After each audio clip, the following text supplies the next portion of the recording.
Мое самое любимое место – это коляска. Покажи, какая. Вот это. Еще я люблю играть с девочками здесь.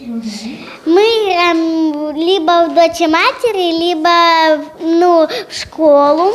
Сямігадовая Мілана, нягледзячы на свой далёка незайздросны дзіцячы лёс, у размове з незнаёмымі людзьмі адчувае сябе даволі ўпэўнена і выглядае задаволенай.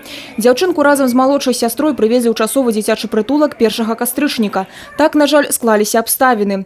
А ўжо праз 2 тыдні сясцёр разам з яшчэ 9 выхаванцамі Іванаўскага цэнтра перасялілі ў новы будынак. Раньше социально-педагогический центр находился в городе Иваново. В связи с тем, чтобы улучшить материальную базу, чтобы детям было комфортнее и лучше, заняли строительством реконструкции детского сада. Само учреждение рассчитано на 14 детей в возрасте от 3 до 18 лет. Дети здесь находятся не более 6 месяцев. В дальнейшем, конечно, работа всех специалистов направлена на то, чтобы сохранить семью и вернуть этих деток родителям. Часовы дом для дзяцей, якім экстрана спатрэбілася дзяржаўная дапамога, размясціўся ў будынку былога дзіцячага садка ў вёсцы Ляхавічы. Апошні час ён пуставаў. Для таго, каб стварыць якасныя і камфортныя ўмовы для пражывання выхаванцаў, з мясцовага бюджэту было выдаткавана 750 000 рублёў.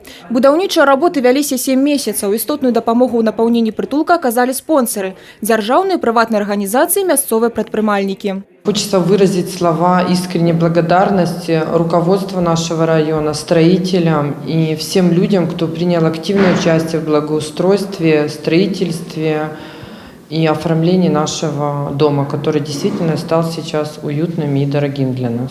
Месца ў новым доме хапае ўсім, і дарослым, і дзецям. Акрамя вучэбнага класа, гульнявой, пакою для адпачынку і 4 спальняў тут прадугледжаны асобныя душавыя для хлопчыкаў і дзяўчынак, сталовая, гардеробная, пральня, медыцынскі блок. Абсталяваны кабінеты, у якіх дзеці займаюцца з педагогамі і псіхолагамі. Цяпер на чарзе добраўпарадкаванне прылягаючай тэрыторыі. У планах кіраўніка будаўніцтва альтанкі і набыццё вулічнага спартыўнага інвентара. Самакату, веласіпедаў. Гэтага пакуль у прытулку няма. Тацяна Будгусаім, Ганна Буйкевіч, Александр Дьяченко, телерадиокомпания «Брест».